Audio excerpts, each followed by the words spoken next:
Հարգելի բարեկամ, վերջերս ավելի ու ավելի հաճախ են հնչում այսպես կոչված ազգային ապաշխարության կոչեր։ Մեզ ասում են հայ ազգը մեղանչել է և դրա պատճառով մենք կորցրեցինք Արցախը, ապրեցինք պատերազմներ ու արհավիրքներ, կորուստներ։ Մեզ առաջարկում են ազգային մեղքերի ցուցակներ և խոստանում են, որ եթե ազգն ապաշխարի, Աստված ամեն ինչ կբժշկի և հետ կվերադարձնի և մեզ կզորացնի։ Որպես ապացույց սովորաբար բերում են հին կտակարանի օրինակները, որոնք կապված են հրեաների հետ։ Սրային զուգահեռ տեսնում ենք մեկ այլ երևույթ՝ մի խումբ եպիսկոպոսներ և քահանաներ հենվելով վարչապետի աջակցության վրա խոսում են եկեղեցու բարենորոգման մասին, ընդհուպ մինչև կաթողիկոսի հեռացումը։ Ենթադրվում է, թե եթե փոխվի վեհափառը և եկեղեցվո կանոնները, եկեղեցին իբր կվերածնվի։ Այս թեմաների մասին ես արդեն բազմիցս խոսել եմ։ Եվ ես ուզում եմ այստեղ ազնվորեն մի կարևոր բան ասել։ Ինձ հաճախ մեղադրել են քրիստոնեական ազգայնականության մեջ, երբ խոսել եմ հայ ազգի կոչման և առաքելության մասին, և դա մասամբ կարելի ասել արդարացի է։ Իմ սխալը այն էր, որ ես խոսում էի անցյալի լեզվով, որտեղ հայ բառը գրեթե ինքնաբերաբար նշանակում էր հայ առաքելական եկեղեցու զավակ, բայց այսօր դա արդեն այդպես չէ։ Այսօր հայ հասկացությունը բազմադեմ է, դա կարող է լինել անաստված, աղանդավոր, քաղքեդոնական, հեթանոս կամ մի մարդ, ով ընդհանրապես հեռու է Քրիստոսից, բայց հաճախում է եկեղեցի, իր զավակներին կնքում է հայ եկեղեցվո մեջ։ Այո, Հայաստան իրոք դարձավ օրհնյալ երկիր հենց այն պատճառով, որ այստեղ եկեղեցին հնարավորություն ստացավ զարգացնելու և տարածելու այդ առաքելությունը, Քրիստոսի լույսը տանել այլ ժողովուրդների, ազգերի և պահպանել առաքելական ուղղափառ հավատքը ողջ քրիստոնյա աշխարհի համար։ Ցավոք այսօր մենք այդ առաքելությունը գրեթե չենք իրականացնում, բայց դա մի ուրիշ նյութ է։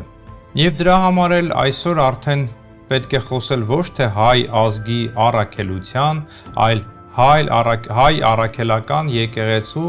առաքելության մասին։ Ոչ թե արյունն է որոշում կոչումը, այլ ավազանի մկրտությունը, ոչ թե ծագումը, այլ հաղորդությունը Տիրոջ մարմնի և արյան։ Ահա թե ինչու ապաշխարության մասին այսօրվա ողջ զրույցը ոչ թե ազգի մասին է, այլ եկեղեցու։ Եվ ուստի մենք այսօր ազնվորեն փնտրելու ենք գլխավոր հարցի պատասխանը՝ արդյոք պետք է կոչ անել համազգային ապաշխարության, և եթե ոչ, ապա ինչպիսի ապաշխարության է մեզ իրականում կանչում Քրիստոսը։ Ով պետք է ապաշխարի։ Իսկ ընդհանրապես ապաշխարության մասին ես շատ եմ խոսել և այսօր այդ նյութին չեմ անդրադառնալու, թե ինչ է ապաշխարությունը։ Եթե ցանկություն հայտնեք, ապա նորից կխոսեմ դրա մասին։ Եվ այսպիսով, հարգելիներ, ես միտումնավոր կբարձրաձայնեմ այն հարցերը, որոնք գիտեմ, որ արդեն հնչում են ձեր գլխում, և հերթով կպատասխանեմ դրանք, որպեսզի մենք չխոսենք կարգախոսներով, այլ փնտրենք ավետարանական ճշմարտությունը։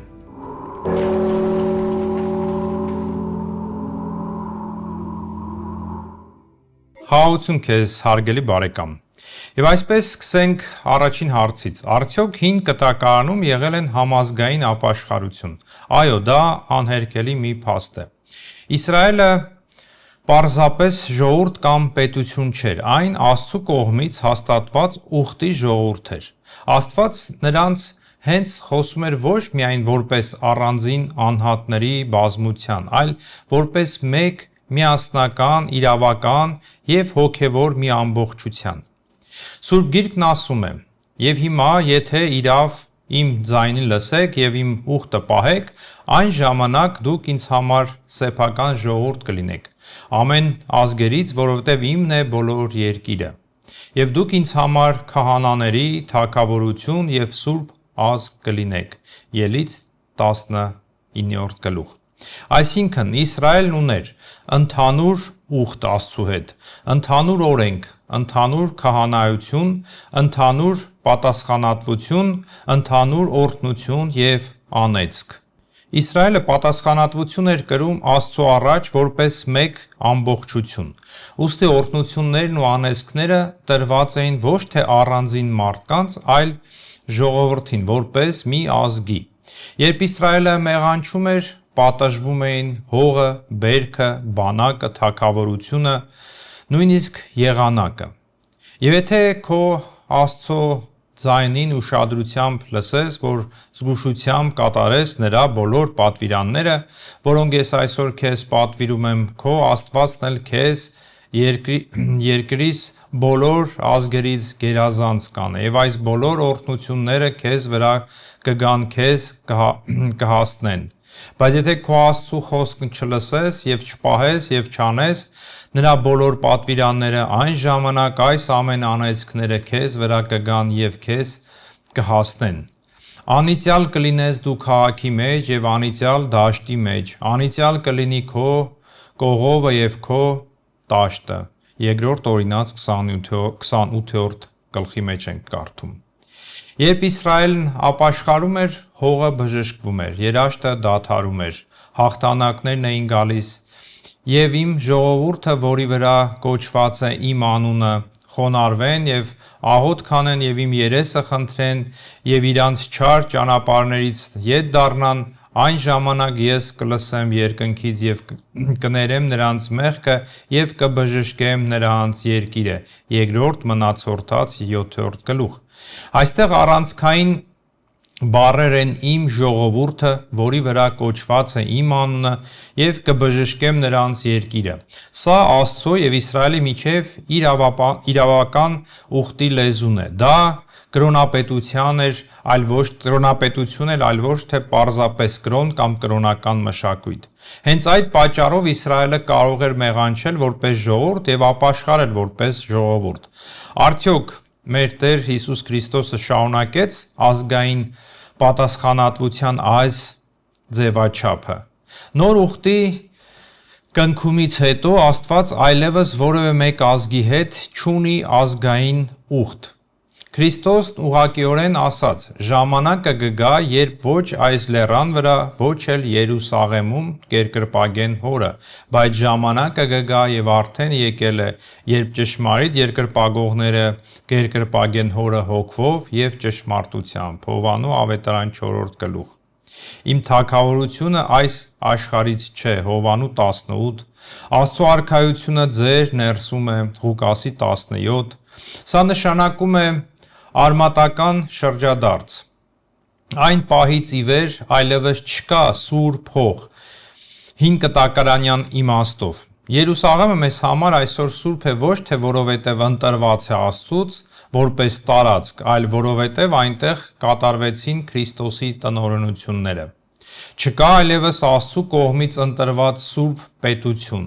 եւ չկա սուրբ ժողովուրդ, այսինքն էթնիկ, ազգագրական իմաստով։ Այո, Հայաստանը ունի հատուկ կոչում, ինչպես եւ մյուս քրիստոնյա երկրները, բայց այդ կոչումը եկեղեցական է, այլ ոչ թե կենսաբանական կամ պետական։ Ուխտն այնուհետև ոչ թե ազգային է, այլ անձնական եւ եկեղեցական ի Քրիստոս։ Չկա հրյա, ոչ էլ հեթանոս, դուք ամենքդ մեկ եք ի Քրիստոս Հիսուս, Գաղատացիների 3-րդ գլուխ։ Առաքյալները սա հստակ հաստատում են։ Պետրոսը մեջբերելով Ելից 19-րդ գլուխ այդ խոսքերը վերագրում է արդեն ոչ թե ազգին, այլ եկեղեցուն։ Բայց դուք ընտիր ցեղ եք, թագավորական քահանայություն, սուրբ ազգ, սեփական ժողովուրդ։ Պետրոսի առաջի թուղթ 2-րդ գլուխ։ Այլ կերպ ասած, Քրիստոսի եկեղեցին է Աստծո ընտրյալ ժողովուրդը, այլ ոչ թե որևէ մի ազգ։ Դրա համար էլ Քրիստոս երբեք ազգային ապաշխարության կոչ չարեց, դրա դիմաց երկնային օրհնություններ խոստանալով։ Նա դիմում էր ոչ թե Իսրայելին որպես հավաքականության, այլ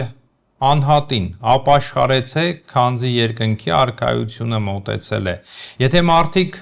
մատնանշում էին ազգային հավաքական ողբերգությունները գալիացիների մասին,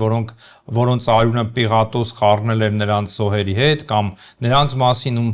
վրա էր փրվել Սիլովամի աշտանակը, ապա Քրիստոսը վճռականորեն մերժեց հավաքական մեղքի գաղափարը։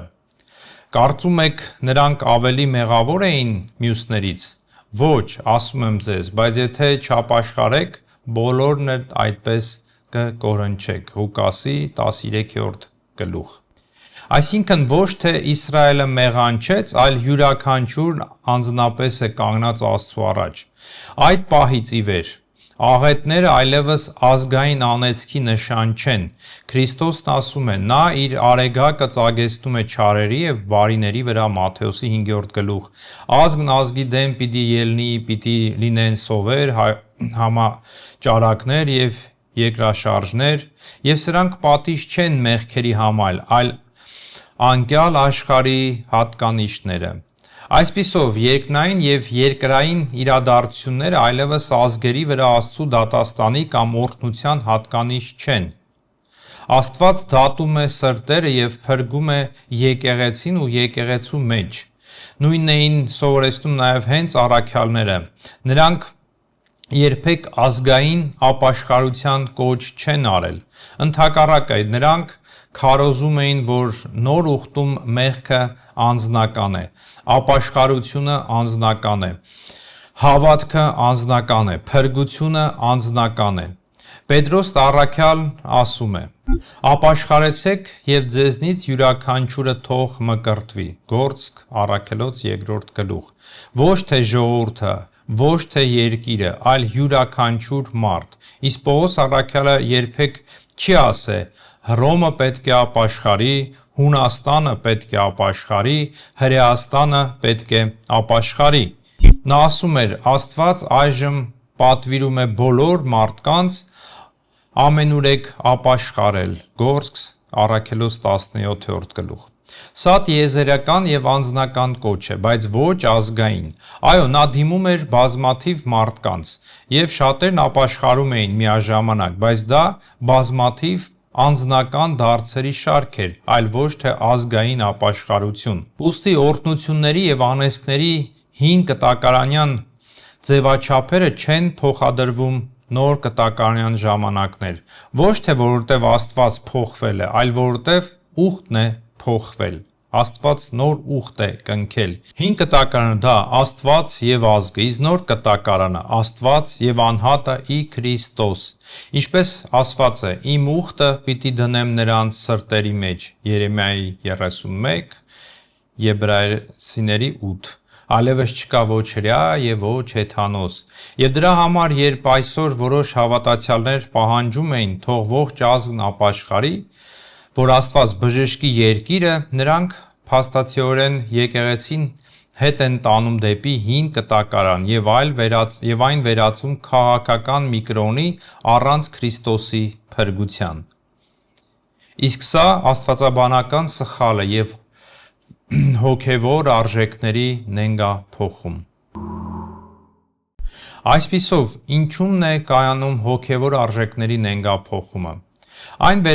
վերացնում է անձնական և եկեղեցական պատասխանատվությունը։ Երբ ասում են ազգը մեղանչեց, մեղքը կորցնում է իր դեմքը։ Այն դադարում է լինել կոնկրետ մարդու քաղաքական գործի, դատավորի, կաշառակերի, քահանայի, ստախոսի, դավաճանի, գողի կամ մարդասպանի արարք։ Նման կոչը բարեպաշտ է հնչում, բայց իրականում նշանակում է, որ ոք անձնապես մեղավոր չէ, անձնական պատասխանատվությունը անհետանում է, փոխարենը ապաշխարում է ամբոխը։ Իսկ ամբոխը վերացական մի հասկացություն է, որի մեջ հեշտ է թաքնվել Աստծուց։ Սա հենց հոգևոր արժեքների նենգափոխումն է։ Սրտի ապաշխարության փոխարեն մենք ստանում ենք մեծամասնության ծիսակարգ։ Սա նոր կտակարանի փոխարինումն է հինով։ Հին կտակարանում կար ուխտ ժողովրդի հետ, սուրբ հող, ազգային օրհնություններ և անեծքներ։ Նոր կտակարանում արդեն կա ուխտ անհատի հետ ի Քրիստոս, չկա սուրբընտրյալ ազգ, կա միայն եկեղեցին որպես Քրիստոսի սուրբ մարմին։ Երբ այսօր ասում են երկիրը կամ ազգը պետք է ապաշխարի, որ Աստված բժշկի, փրկի, նրանք Հին կտակարանյան ձևը կիրառում են ժամանակակից պետության վրա։ Երբ դա արվում է մարդկանց համախմբելու ինչ-որ մի բանի շուրջ, ապա դա դարձյալ դառնում է հոգևոր արժեքների նենգափոխում։ Դա ձեռնտու է իշխանությանը և որոշ եկեղեցականներին։ Ձևաչափը շատ պարզ է։ Ճգնաժամ, ժողովուրդն է մեղավոր, թող ժողովուրդն էլ ապաշխարի, իշխանությունը մնում է մեղքից վեր։ Սա հարմար է, անվտանգ է և շատ, այսինքն այսպես հոգևոր է հնչում։ Հենց այդ պատճառով է, որ նման հռետորաբանությունը այդքան հաճախ են օգտագործում։ Այսպիսով, այսօրվա ազգային ապաշխարության կոչը հոգևոր արժեքների նենգափոխումն է, քանի որ այն ապաշխարության սուրբ խորհուրդը փոխարինում է հավաքական ծիսակատարությամբ, որը ձեռնտու է իշխանությանը և որոշ հոգևորականների, որտեղ ոմանց մեղքերի համար պետք է ապաշխարեն բոլորը, այսինքն ազգովին։ Դարձյալ, ապաշխարությունը դառնում է գործարք Աստծու հետ։ Այսօր ազգային ապաշխարության շատ կոչեր հնչում են այսպես. եթե մենք բոլորս ապաշխարենք, Աստված կվերադարձնի հողերը, կկանգնեցնի պատերազմը, հաղթանակ կտա, կբժշկի տնտեսությունը, կհեռացնի թշնամիներին և բարօրություն կպարգևի հայ ազգին։ Սա հոգևոր է թվում, բայց ըստ էության առևտուր է Աստծու հետ։ Մենք քեզ ապաշխարություն, դու մեզ հող, հաղթանակ և անվտանգություն։ Սա ավետարան չէ, սա հին կտակարանյան ձև է, փոխադրված նոր կտակարանում։ Եվս մեկ անգամ կրկնեմ, հին կտակարանում Իսրայելն Աստծու հետ ուխտ ուներ որպես պետություն և ազգ, ուստի ապաշխարությունը հանգեցնում էր անձրևի, բերքի, թշնամիների դեմ հաղթանակի և երկրի անվտանգության։ Բայց Քրիստոսը հրաժարվեց լինել երկրային խնդիրների լուծող։ Տեսեք, թե ինչ է կատարվում ավետարանում։ Մարդիկ ուզում են ազատվել Հռոմից, վերադարձնել քաղաքական իշխանությունը, ստանալ հաց անվտանգություն և երկրային թագավորություն։ Իսկ Քրիստոսը մերժում է այդ ամենը։ Նա ասում է. «Դուք այս աշխարհից եք, ես այս աշխարհից չեմ» Հովհաննես 8-րդ գլուխ։ Իմ թագավորությունը այս աշխարհից չէ Հովհաննես 18-րդ գլուխ։ Նախընտրեցեք Աստծու արքայությունը Մատթեոս 6-րդ գլուխ։ Եթե մեկը վերստին չծնվի, չի կարող տեսնել Աստծու արքայությունը Հովհաննես 3-րդ գլուխ։ Երբ նրան ուզում էին թագավոր անել, նա հեռացավ Հովհաննես 6-րդ գլուխ։ Ինչու՞։ Որտև նա եկավ ոչ թե այս աշխարհը նորոգելու, այլ մարդուն այս աշխարհից փրկելու։ Հարգելիներ, նոր կտակարանը ժողովուրդներին երկրային պարգևներ չի խոստանում ապաշխարության դիմաց։ Նոր կտակարանում ոչ մի տեղ ասված չէ, եթե երկիրն ապաշխարի, հողեր կստանաս, եթե ժողովուրդը ապաշխարի, կհաղթի պատերազմում, եթե պետությունը ապաշխարի, հզոր կդառնա։ Ընդհակառակը, աշխարհում նեղություն պիտի ունենաք։ Հովհաննես 16-րդ գլուխ։ Ձեզ պիտի հալածեն, ձեզ պիտի սպանեն, դուք պանդուխտներ եք և հյուրեր եք, մեր քաղաքացիությունը երկնքում է Փիլիպպես 3-րդ գլուխ։ Առաքյալները չէին ասում ապաշխարեցեք և Հռոմը կդառնա քրիստոնեական։ Նրանք ասում էին ապաշխարեցեք և կփրկեք ձեր հոգին։ Ինչու՞մն է այստեղ նենգափոխումը։ Երբ այսօր ասում են ժողովուրդը պետք է ապաշխարի, որպեսզի վերադարձնի Արցախը, որպեսզի պատերազմ չլինի, որպեսզի երկիրը բժշկվի, սա ապաշխարությունը վերածում է երկրային շահի գործիքի։ Սա ավետարանից սարքում է մոգություն, քաղտեխնոլոգիա, ազգային թերապիա, բուժում, բայց Քրիստոսը չի եկել կայսրություններ պահպանելու, տարածքներ ազատելու, պահելու կամ պետությունները կայունացնելու համար, տնտեսությունը և այլն։ Նա եկել է հոգիները փրկելու Ղուկաս 9-րդ գլուխ, որպեսզի ամեն ով հավատում է նրան չկորչի, այլ հավիտենական կյանք ունենա Հովհաննես 3-րդ գլուխ։ Սա հոգևոր արժեքների նենգափոխման ամենավտանգավոր ձևն է, որտեղ մարդկանց ներշնչում են ապաշխարիր և Կյանքում ամեն ինչ լավ կլինի, իսկ եթե չապաշխարես, վատ կլինի։ Իսկ Քրիստոս ասում էր. ապաշխարի եւ վերցրու խաչդ։ Նոր կտականում ապաշխարությունը չի տանում դեպի հարմարավետություն,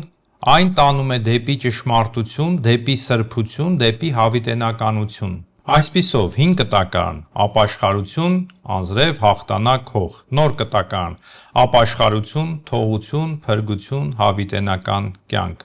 Երբ այսօր ապաշխարությունը օգտագործում են երկիրը վերականգնելու, հողերը վերադարձնելու, ապագան ապահովելու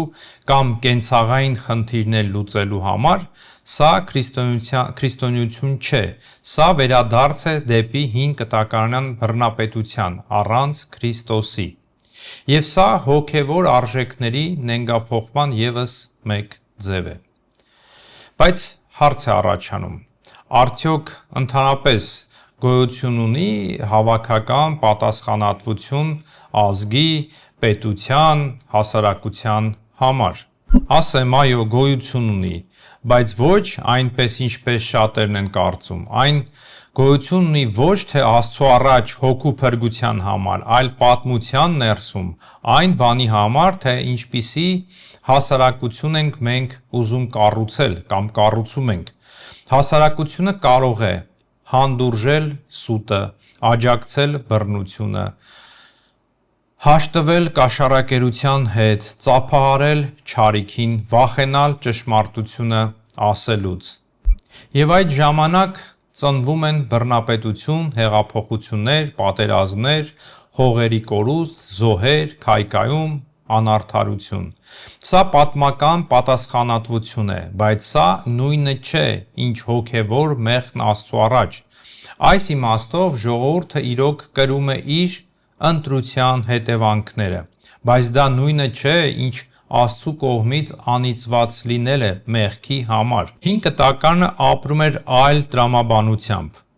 Իսրայելն ուներ ուխտ Աստծու հետ որպես ժողովուրդ, ուստի անձրևն ու երաշտը, բերքն ու անբերքատվությունը եւ հաղթանակներն ու պարտությունները ազգի հոգևոր վիճակի նշաններն էին, բայց Քրիստոսը քանդեց այդ ձևը։ Այժմ արեգակը ծագում է չարերի եւ բարիների վրա եւ անձրև է գալիս արդարների եւ մեղավորների վրա։ Մատթեոսի 5-րդ գլուխ։ Պատմությունը այլևս ազգերի հանդեպ Աստծո վերաբերմունքի ծանրաչափը չէ։ Ուստի, երբ այսօր մենք տեսնում ենք պատերազմ, կաշառք, աղետներ, մենք կարող ենք ասել ազգը հիվանդ է, բայց իրավունք չունենք ասելու Աստված անիծել է այդ ազգը։ Սա աստվածաբանական սխալ է։ Իսկ ինչ է անում այդ դեպքում եկեղեցին։ Քրիստոսն ասեց. դուք եք երկրի աղը, Մատթեոսի 5-րդ գլուխ։ Նա չասաց դուք եք ծովը, դուք եք պետությունը, դուք եք իշխանությունը, նա ասաց դուք եք աղը։ Իսկ ինչ է անում աղը։ Աղը կողքին կանգնած չի եւ հրամայում կերակրին. դարձիր համով եւ ուղղվիր։ Աղը մտնում է ներս եւ ներսից է փոխում։ Եթե աղը նետես ծովը, այն անհետանալով նրա մեջ համ է տալիս ծովին։ Այսինքն, այն չի տիրապետում, չի կառավարում, չի վերահսկում, այն զոհաբերում է իրեն, որպեսզի շուրջ ամեն ինչ այլ դառնա։ Սա հենց եկեղեցու կերպարն է։ Եկեղեցին տրված չէ աշխարհին, որպեսզի այն հրամայի, պահանջի, մեղադրի ազգերին։ Այն տրված է, որպեսզի ապրի սուրբ կյանքով, չարչարվի, լինի աննկատ, լուծվի մարդկանց մեջ եւ այդպես ներսից փոխի աշխարհը համ տալով։ Դրա համար էլ երբ եկեղեցին սկսում է բղավել ծովի վրա, ապաշխարիր ազգ, նա դադարում է աղ լինելուց եւ դառնում է բարձրախոս։ Իսկ Քրիստոսը նրան խաչ տվեց, այլ ոչ թե բարձրախոս։ Սա է հենց հոգևոր արժեքների նենգափոխումը։ Եկեղեցին երկրներ չի փրկում կոչերով։ Նա աշխարհը բժշկում է եկեղեցու մարդկանց սրբությամբ։ Երբ քրիստոնյաները ապրում են ճշմարտությամբ, չեն վաճառվում, չեն ստում, չեն մասնակցում չարիքին, հասարակությունը փոխվում է եւ բժշկվում է։ ոչ թե մոգականորեն, այլ ներսից Սուրբ Հոգու զորությամբ։ Ուստի երկիրը չի բուժվում ազգային ապաշխարությամբ, այլ բուժվում է եկեղեցով, որն ապրում է որպես Քրիստոսի մարմին։ Սա է նոր կտակարանյան տրամաբանությունը։ Հարգելիներ, երբ դուք կազմում եք ազգային մեղքերի ցուցակներ, որպեսզի հետո կոչ անեք ազգային ապաշխարության, դուք մեղքը վերածում եք վիճակագրության, բայց մեղքը իրենց երբեք վիճակագրական չի լինում, այն միշտ դեմք ունի։ Եթե ինչ-որ մեկը կաշառք է վերցրել, նա անձնապես պետք է ապաշխարի։ Եթե ինչ-որ մեկը կաշառք է տվել, նա անձնապես պետք է ապաշխարի։ Եթե ինչ-որ մեկը ընտրություն է կեղծել, նա անձնապես պետք է ապաշխարի։ Բայց երբ դուք ասում եք, մենք բոլորս պետք է ապաշխարենք կաշառակերության համար, դուք անում եք այնպես, որ կաշառակերը լուծվում է ամբոխի մեջ, ազնիվ մարդը դառնում է մեղավոր, իսկ իրական չարիքը մնում է առանց դատաստանի և պատժի։ Սա ապաշխարություն չէ, սա հոգևոր արժեքների նենգափոխում է, իսկ երբեմն էլ քաղաքական ինտրիգ, որը քողարկում է իրական մեղավորներին։ Եթե օրինակ 1000 հոգի կաշառք է վերցրել, թող 1000 հոգին էլ ապաշխարի։ Եթե 100 հոգի կաշառք է տվել, թող 100-ն էլ ապաշխարի։ Եթե մեկը գողացել է, թող մեկն էլ ապաշխարի, բոլորը առանձին։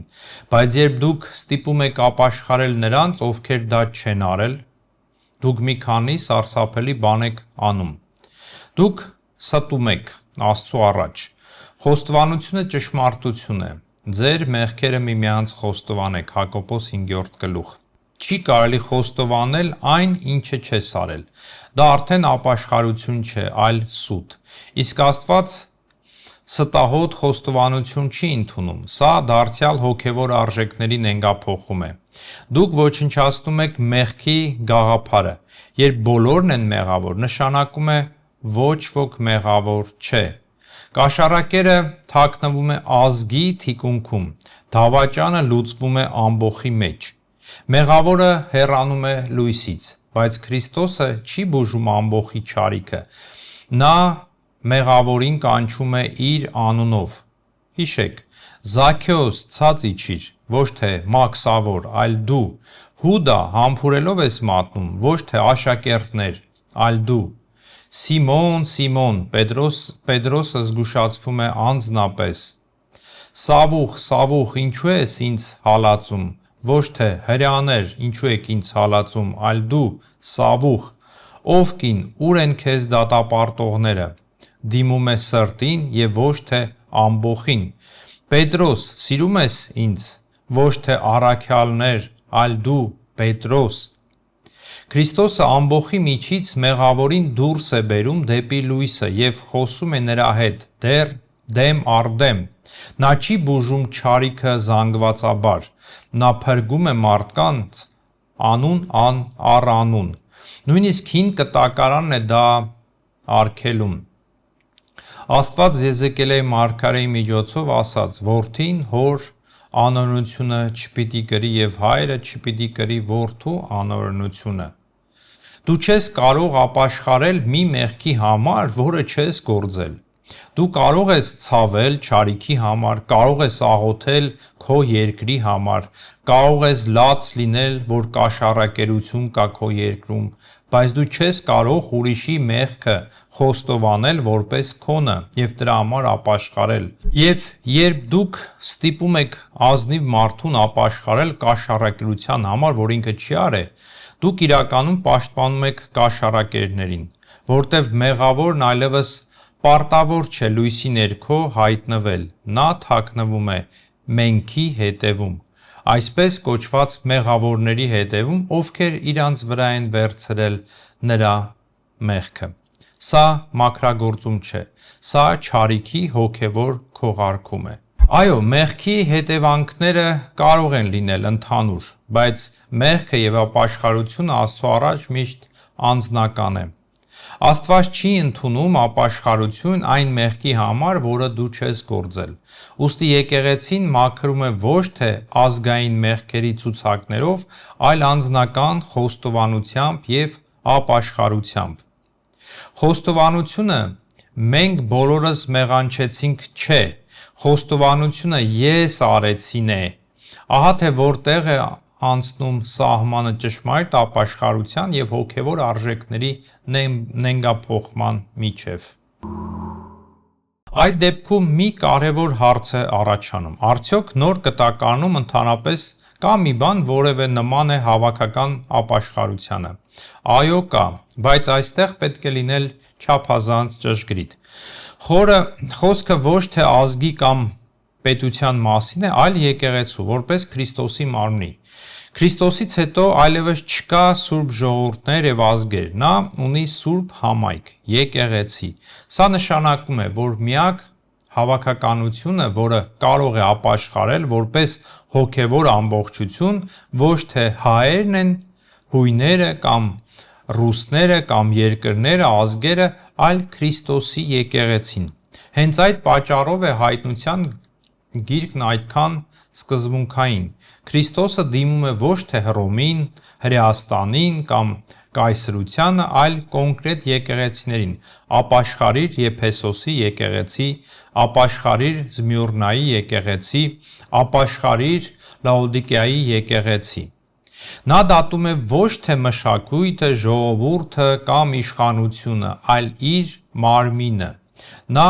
ասում է եկեղեցուն. դու կորցրել ես առաջին սերը, դու թույլ ես տվել սուտը, դու գոլ ես դարձել, քո մեջ նիկոլականների հերձված է հայտնվել։ Եվ սա է նոր կտակարանի հավաքական ապաշխարությունը։ Եվ այստեղ հատկապես կարևոր է հասկանալ մի բան, նախ եւ առաջ մեզ, հայերիս համար։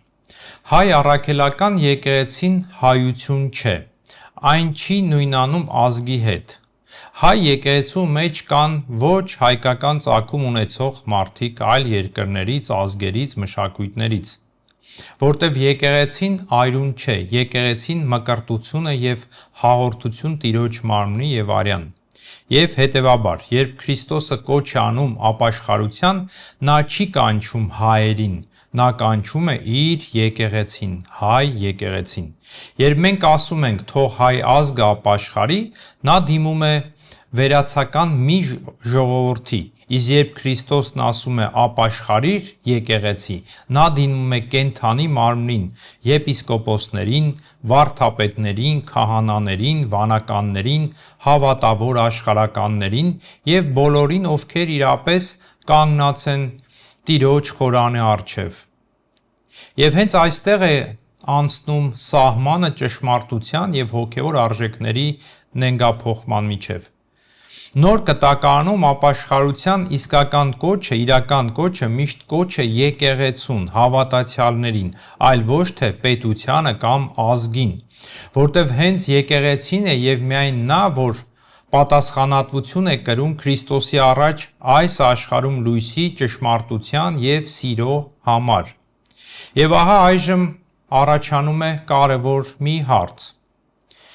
Ինչ է պատահում, երբ այս սահմանը ջնջվում է, երբ ապաշխարությունը վերածում են ազգային մի նախագծի։ Պատմությունը արդեն տվել է դրա պատասխանները։ Երբ եկեղեցին մոռանում է, որ ինքը ոչ թե ազգ է, այլ Քրիստոսի մարմինը, դա սկսում է հենարան փնտրել պետության եւ ժողովրդի մեջ։ Եվ այդ ժամանակ ապաշխարությունը դադարում է լինել դարձ առ Աստված եւ դառնում է համախմբման գործիք։ 20-րդ դարի պատմությունը ցույց է տալիս, թե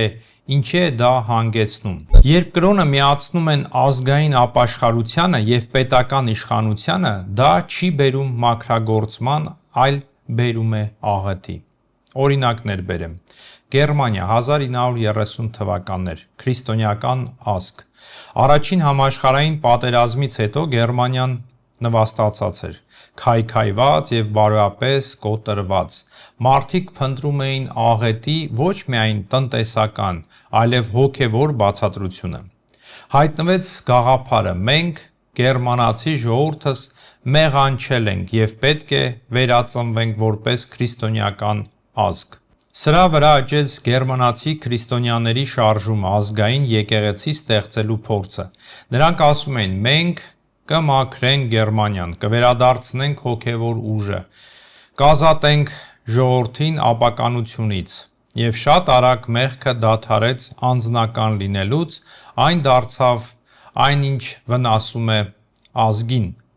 Թշնամիները դարձան հրեաները,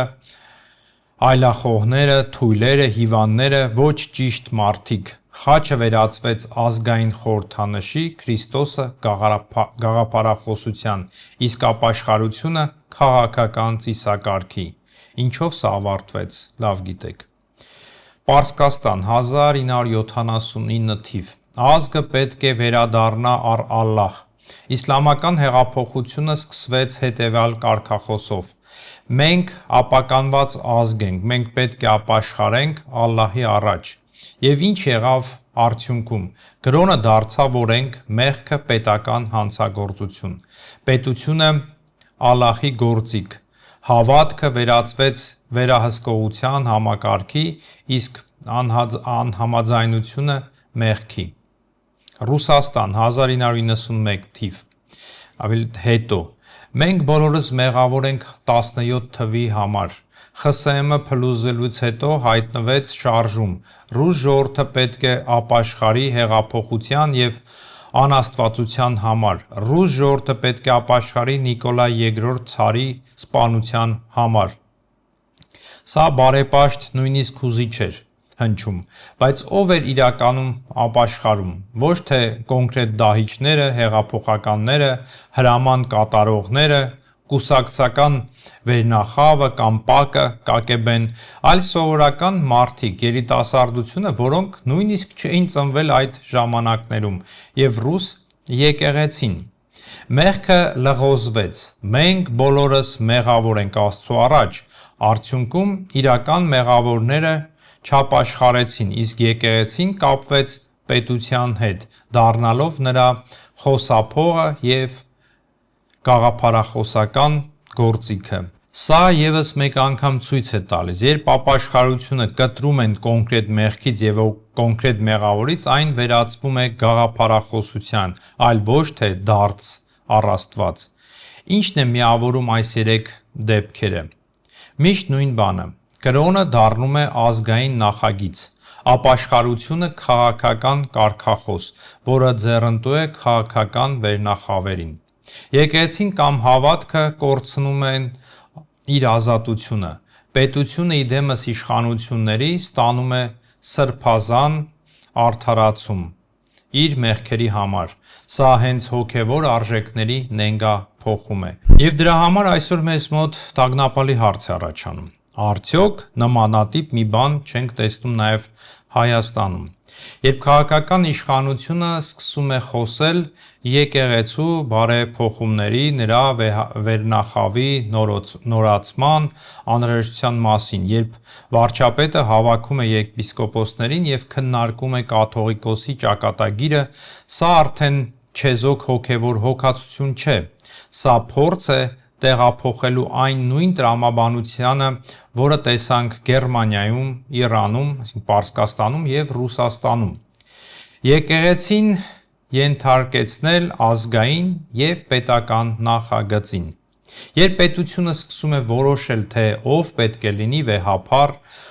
որ կանոններն են ճիշտ եւ ինչպիսին պետք է լինի ապաշխարությունը, այդ ժամանակ եկեղեցին դադարում է լինել Քրիստոսի մարմինը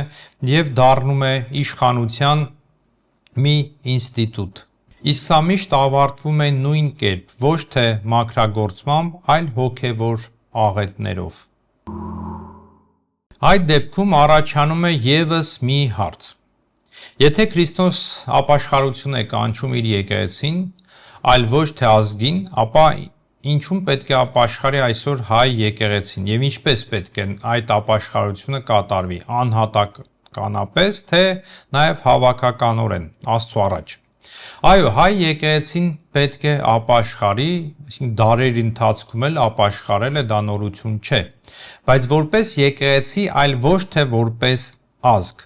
ոչ թե որպես պետություն, այլ որպես Քրիստոսի մարմին, բայց դա չի նշանակում, թե բոլորը հավասարապես մեղավոր են։ Երբ Քրիստոսն ասում է ապաշխարիր եկեղեցի, նա չի ասում բոլորդ հավասարապես մեղավոր եք։ Նա ասում է իմ մարմնի մեջ հիվանդություն կա, որը պետք է բժշկվի, ինչպես օրգանիզմում ոչ բոլոր բջիջներն են հիվանդ, բայց մարմինը որպես ամբողջություն տառապում է։ Եվ այստեղ սկզբունքորեն կարևոր է հետևյալը. եկեղեցու ապաշխարությունը սկսվում է նրա հովիվներից։ Հայտնության գրքում Քրիստոսը դիմում է ոչ թե ամբոխին կամ ժողովրդին, ազգին, այլ եկեղեցուն, իդեմս նրա հրեշտակի, այսինքն նրա հովվի, որտև հենց հովիվների միջոցով է նա պահում, առաջնորդում իր մարմինը։ Պետրոս առաքյալը նույնն է ասում. դատաստանը սկսում է Աստծու տնից, ոչ թե փողոցից, ոչ թե պետությունից, այլ Աստծու սուրբ խորանից։ Սա նոր միտք չէ,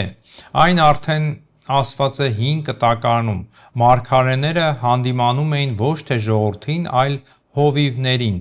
Վայ Իսրայելի հովիվներին, որոնք իրենց էին արածեցնում, իմ ոչխարներին չարածեցիք։ Եզեկիել 34-րդ գլուխ։ Իմ քահանաներն անարգեցին իմ օրենքը, հովիվներն ինձնից հեռացան։ Երեմիա 2-րդ գլուխ։ Աստված միշտ դատաստանը սկսում է ոչ թե հոտից, այլ նրանցից, ովքեր առաջնորդում էին այն։ Սա է նոր կտակարանի հավաքական ապաշխարությունը։ Ապաշխարիր եկեղեցի, եւ հատկապես ինչի մեջ, ոչ թե քաղաքականության մեջ, ոչ թե պատերազմների համար, ոչ թե պետության ճակատագրի կամ Արցախի կորստի համար։ Ոչ, ուստի եթե մենք հոգևորականներս ազնվորեն նայենք մեզ որպես եկեղեցի, պետք է քաջություն ունենանք անվանելու այն, թե հատկապես ինչում ենք մենք հովիվներս մեղանչել։ Բոլորը խոսում են ազգային ապաշխարության մասին, բայց ուր է մեր սեփական հովիվներիս, հոգևորականներիս ապաշխարությունը։ Վարդապետները հաճախ վարչական հոգսերի կամ ներքին ծուլության պատճառով դադարել են քարոզել Աստծու կենդանի խոսքը եւ պահպանել հայոց ուղղափառ հավատքը որպես Քրիստոսի կողմից իրենց վստահված գանձ, իսկ նրանց տեղը զբաղեցրել են այլ կասկածելի քարոզիչներ եւ մեզ օտար հոգևոր գրականություն են հրամցնում։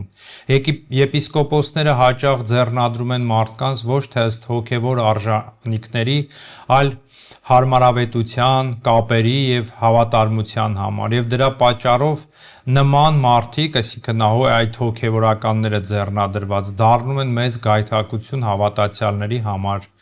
Քահանաները չափազանց հաճախ մտածում են ոչ թե հոտի փրկության, այլ դրամի, գոյատևման եւ դիրքի մասին եւ դրանով իսկ վանում են հավատացյալներին եկեղեցուց։ Իսկ բարձրաստիճան հոգևոր դասը երբեմն մոռանում է, որ իրենք նախ եւ առաջ հոգևորականների հայրերն են,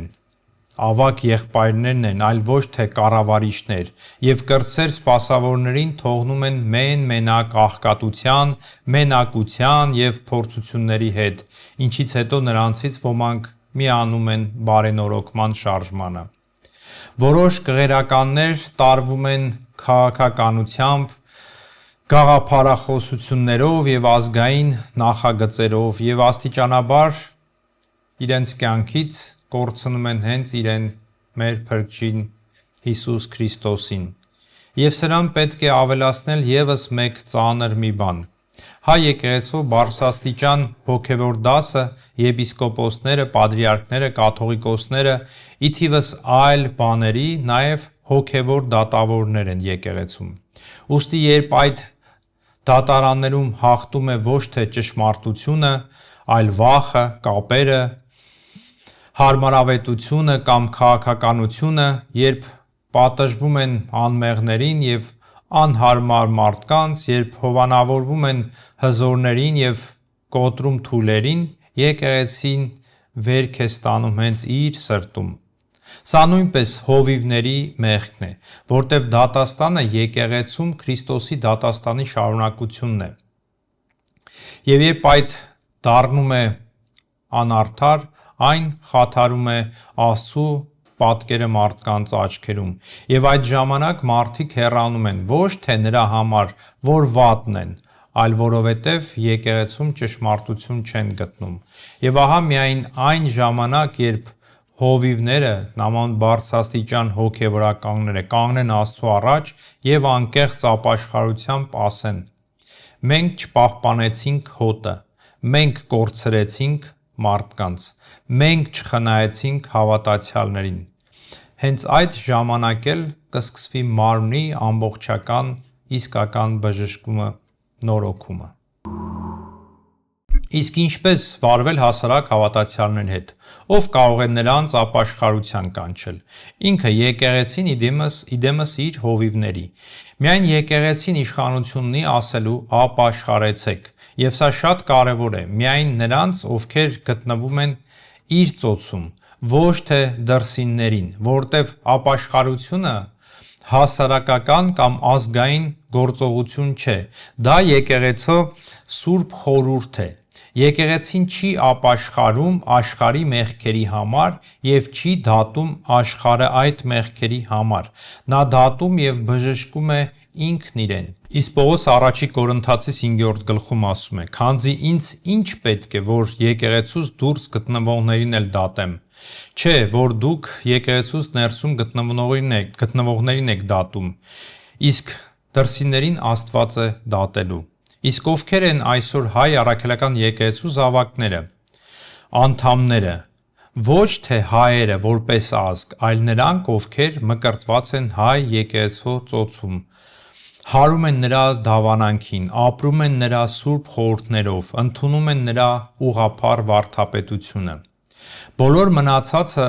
անաստվածները, տարբեր աղանդավորների ներկայացուցիչները, քաղկեդոնականները, հեթանոսները հայ առաքելական եկեղեցու մարմնի մաս չեն կազմում, եթե նույնիսկ արյունով հայ են։ Պողոս առաքյալը հստակ ասել է. ոչ բոլորը, ովքեր Իսրայելից են, Իսրայելեն են։ Սա Հռոմեացիների 9-րդ գլուխ, սա առաքելական սկզբունք է, ուստի ոչ բոլորը, ովքեր հայ են, հայ եկեղեցու զավակ են։ Եվ երբ այսօր ինչ-որ մեկն ասում է հայ ազգը պետք է ապաշխարի, նա միանգամից 3 լուրջ աստվածաբանական սխալ է թույլ տալիս։ Նախ, նա եկեղեցին փոխարինում է ազգով։ Մկրտվածը, նույնիսկ մկրտվածը առանց հավատքի եւ առանց սուրբ խորհուրդների ապրելու եկեղեցու մաս չի կազմում։ Երկրորդ, նա անհավատներին եկեղեցական մեղք է վերագրում։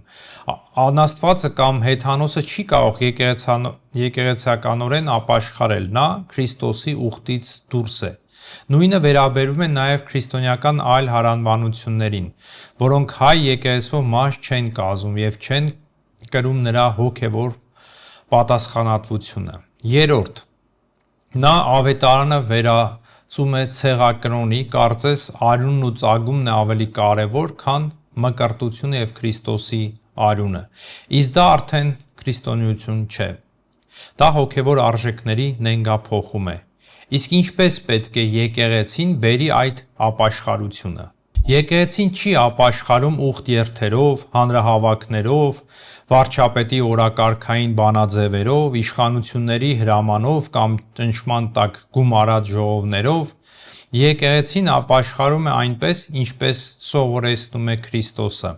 ապաշխարության խորհրդի եւ Աստծու առաջ հավաքական խոնարհության միջոցով։ Սա նշանակում է հոգևոր դասն ու հավատացյալները կանգնում են ոչ թե վարչապետի, ոչ թե խորհրդարանի, ոչ թե փողոցի, այլ Աստծու սուրբ խորանի առաջ, ոչ թե հանրության համար, ոչ թե վարկանիշների համար, այլ Աստծու համար։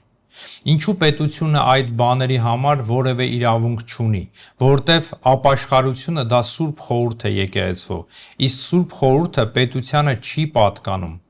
Պետությունը կարող է դատել հանցագործությունները, քննել կաշառակերությունը, պատժել չարագործներին, բայց նա իշխանություն չունի խղճի վրա եւ դեպի սուրբ խորան մուտք չունի։ Երբ պետությունը սկսում է եկեղեցուն ասել ով պետք է ապաշխարի, ով պետք է հեռանա, ով որ կանոնները պետք է փոխվեն, ում պետք է մեղավոր ճանաչել, ում պետք է ներել, նա ներխուժում է Սուրբ Հոգու տարածք և հայոյում է Սուրբ Հոգուն, իսկ դա աններելի մեղք է։ Եվ այս արդեն բարեփոխում չէ, և սա իշխանության սրբազնացում է։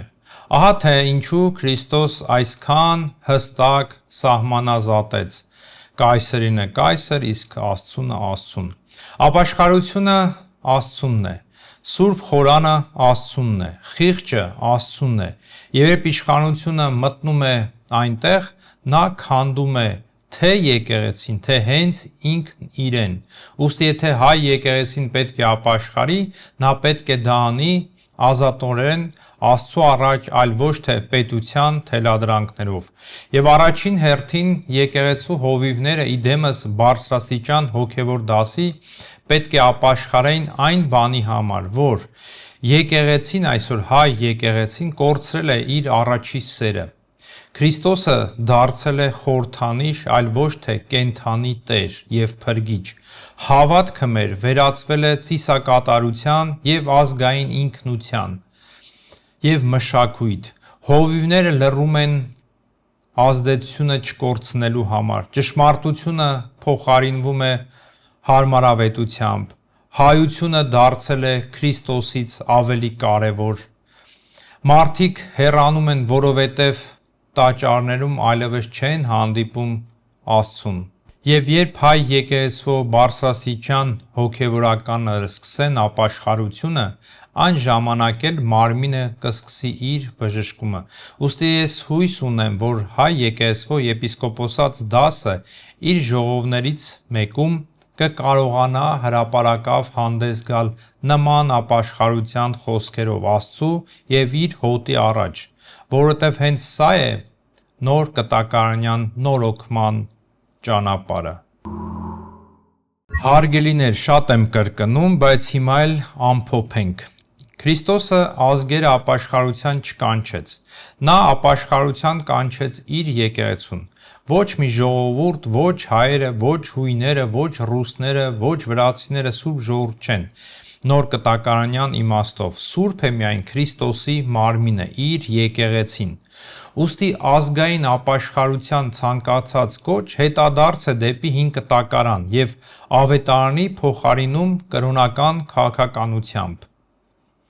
Ճիշտ այնպես, ինչպես իշխանության ճնշումների կամ պետական լծակների միջոցով եկեղեցուն բարենորոգելու յուրաքանչյուր փորձ հակառակ է նոր կտակարանյան ոգուն։ Եկեղեցին չի նորոգվում կասկածելի հրամանագրերով, այն նորոգվում է միայն Սուրբ Հոգով, ապաշխարության միջոցով։ Եվ ուստի ես ուզում եմ դիմել այն եպիսկոպոսներին և քահանաներին, ովքեր այսօր հանդես են գալիս կաթողիկոսի դեմ և խոսում են եկեղեցու նորոգման մասին։ Եթե դուք իրոք հավատում եք, որ եկեղեցին հիվանդ է, սկսեք ոչ թե գահից, այլ խորանից, ոչ թե ուրիշին ներկայացվող պահանջներից, այլ Աստծո առաջ անձնական ապաշխարությունից։ Սկսեք ոչ թե մեղադրանքներից, այլ ձեր մեղքերի խոստովանությունից։ Եթե դուք իսկապես բարենորոգում եք ցանկանում, ապա բոլոր հովիվների հետ միասին կանգնեք Աստծո առաջ և ասեք. մենք կորցրել ենք առաջին սերը, մենք կորցրել ենք մարդկանց, մենք չպահպանեցինք Տիրոջ մեզ վստահված հոտը, մենք թույլ տվեցինք, որ հավատքը դառնա խորհրդանիշ, մենք թույլ տվեցինք, որ ազգային արժեքները և քաղաքականությունը դուրս մղի մեր Տիրոջը Քրիստոսին։ Ներիր մեզ Տեր Աստված։ Հարգելիներ, եղբայր և քույրեր, փրկություն մի փնտրեք ամբոխի մեջ, մի թաքնվեք ազգ, երկիր, մենք բոլորս բառերի հետևում։ Քրիստոսը վերացական հասկացություններ չի փրկում։ Նա ցուցագրված մեղքերի համար չի մեռել, նա մեռել է անձամբ քեզ համար, քո մեղքերի համար։ Դատաստանի օրը նա քեզ չի հարցնելու, ինչու քո ազգը չապաշխարեց։ Նա հարցնելու է. դու սիրեցիր ինձ, դու փնտրեցիր ինձ, դու պահեցիր քո հոգին։ Եվ դրա համար, սիրելի եղբայրներ եւ քույրեր, նախ եւ առաջ մի փնտրեք հողեր, հաղթանակներ, բարօրություն եւ քաղաքական հաղթանակներ, այլ այն, ինչի մասին ասաց Քրիստոսը, նախ փնտրեցեք Աստծո արքայությունը եւ նրա արդարությունը։ Մենք կարող ենք վերադարձնել քաղաքներ, բայց կորցնել մեր հոգիները։ Կարող ենք վերականգնել սահմանները, բայց կորցնել հավատքը։ Կարող ենք հաղթել պատերազմներում, բայց պարտվել հավիտենականության մեջ։ Քրիստոսը չեկավ, որ Իսրայելին երկրային թագավորություն տա, այլ որ փրկի աշխարհը հավիտենական պատիժներից։ Նա առաքյալներին անվտանգություն, ազդեցություն եւ բարգավաճում չխոստացավ, նա խոստացավ խաչ եւ հավիտենական կյանք։ Ապաշխարությունը կարգախոս չէ, հանրահավաք չէ, հավաքական ծիսակարգ չէ, նաեւ ուխտիերթ չէ։ Դա լռություն է Աստծո առաջ, որտեղ պատռվում են բոլոր դիմակները։ Այդ լռության մեջ չես թաքնվի ժողովրդի հետևում, չես քողարկվի պատմությամբ, չես արդարանա ազգասիրությամբ։ Այնտեղ մնում ես միայն դու եւ Քրիստոսը, եւ դրա համար եկեղեցու իրական ապաշխարությունը ոչ թե պատմությունը սրբագրելու միջոց է, այլ հոգին փրկելու ուղի։ Սա բարգավաճման մոգական բանալի չէ, այլ դուռ դեպի Աստված։ Երբ մենք ապաշխարում ենք, մենք առևտուր չենք անում երկնքի հետ ասելով մեզ հող տուր եւ մենք կհավատանք։ Մենք ասում ենք Տեր, եթե նույնիսկ մենք ոչինչ չունենանք, դու եղիր մեզ հետ։ Եվ եթե մենք ուզում ենք, որ հայ եկեղեցին լինի կենդանի, եթե ուզում ենք, որ Քրիստոսի լույսը նորից երևա Սուրբ Էջմիածնում, եթե ուզում ենք, որ մեր երեխաները չգնան դեպի դադարակություն եւ աղանդներ, ապա ճանապարհը միակն է, ոչ թե բղավել աշխարհի վրա, այլ ինքներս կանգնել Աստծո առաջ, ոչ թե ուրիշներից ապաշխարություն պահանջել, այլ ինքներս ասել. Աստված քավյազ իս մեղավորս։ Այստեղից է սկսվում վերածնունդը, այստեղ է բժշկվում Քրիստոսի մարմինը, այստեղ է սկսվում եկեղեցին, ոչ թե պետության մեջ, ոչ թե կարգախոսներում,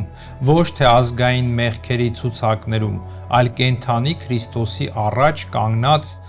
զղջացող սրտի մեջ։ Սա է հավատքը, սա է ավետարանը, սա է հայ եկեղեցու ուղին, ոչ թե դեպի իշխանություն, ոչ թե դեպի ազգային գաղափարախոսություն, այլ դեպի հարուցյալ Քրիստոսը։